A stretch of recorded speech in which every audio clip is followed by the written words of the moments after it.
Salam değerli vətəndaşlar, mən siyasi bloger Elnur Əliyev. Bir videoya rastlaşdım. Polis şöbəsində bir vətəndaşımız ölüb. Sizcə niyə ölüb? Mən belə düşünürəm ki, nəsə işgəncə veriblər ölüb. Yəni durduğu yerdə insan ölə bilməz. Zəhmət olmasa videoya baxın.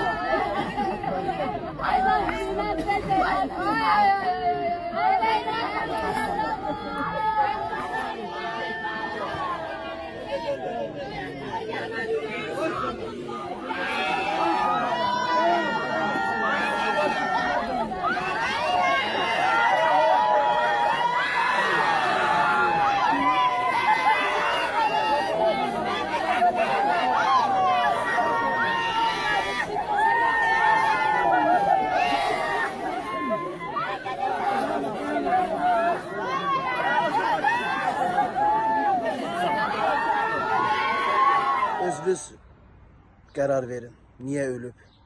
Yəni belə ölümlər daha çoxdur. Sadəcə olaraq nə bilim, bəlkə də çoxsunda pul qarşılığında söhbəti bağlayırlar, başqa şeylərlə. Çünki və yaxud da qorxuzurlar, şantaj edirlər. Belə şeylər həddindən artıq çoxdur. Bunları ictimailəşdirmək lazımdır. Bunlar hər bir kəs agah olsun belə şeylərdən. Əziz izləyicilərim, gözəl həmvətənlərim. Yəni Azərbaycan polisləri bilirsiniz ki, bu günləri şərböhtanla, şantajla məşğuldur. İnsanları narkotik iddiamla, başqa iddiamlarla həbs edirlər və həbs zamanı çoxlu işgəncələr verirlər. O işgəncələrə dözən dözür, dözməyən də elə ölüb gedir. Çox xahiş edirəm. Belə şeylərə diqqət edin. Azərbaycan polisləri çox qəddardır. Çünki bu İlham Əliyev özü qəddar insandır, diktator rejimdir. Bu rejimə biz son verməliyik, son qoymalıyıq ki, biz də azad bir şəkildə demokratik, müstəqil bir Azərbaycanı qura bilək.